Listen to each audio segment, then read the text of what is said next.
shock value. So if you like a slasher film with a bit of a difference, then you may like shock value. So what's this film about? This is actually a very clever, low-budget slasher film for the most part, but it does it in a very unique way. So the story is here, it follows a low-budget horror filmmaker, and he's just completed his last project, and he's kind of thinking, how can he go further? He's kind of almost stuck in a rut.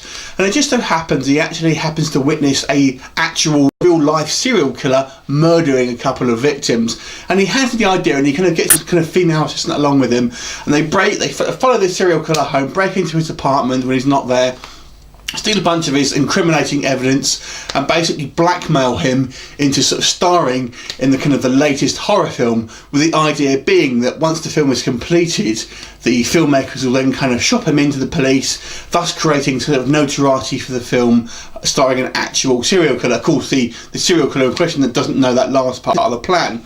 However, so the majority of the film is essentially them making this low budget horror film, but the interesting thing, of course, is the relationships sort of start to develop, mainly through the kind of obviously the different sort of cast and crew, and this sort of serial killer becomes a little bit more sort of humanised almost. He's having these kind of maybe personal relationships that maybe he hasn't had before, and it's all sort of very.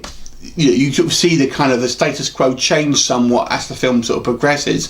But 2/3 of the way through, there's a few little twists and turns, I would say, that kind of maybe change up what you may expect. But nevertheless, it's a pretty damn decent film. So let me go through a couple of the negatives first of all, and there's not much. I'd have to say this does have a kind of low budget, amateurish feel to it. Now, it obviously is low budget, but it can't escape the fact that it does sort of come across on screen somewhat. It's rather limited in scope, even though this film is actually sort of quite self-referential in a lot of ways. It's kind of like this, one of these sort of postmodern sort of movies, if you like.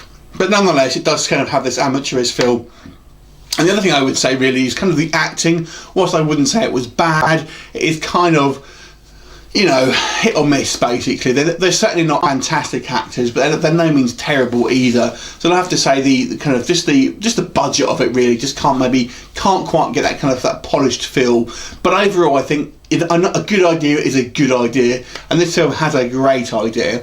And I have to say, despite the fact that the acting wasn't fantastic, the characters were really engaging. You kind of really buy into them, and you kind of want to see what happens, I have to say. It really kind of keeps you bought into their characters and their different kind of, even as the actual sort of the smaller characters get their own kind of almost little story arcs as well, which is very good. And you pretty much want to find out what's happened to all of these guys. You kind of want the film to go in a certain way, and it will kind of give you a few sort of left turns here and there to keep you guessing.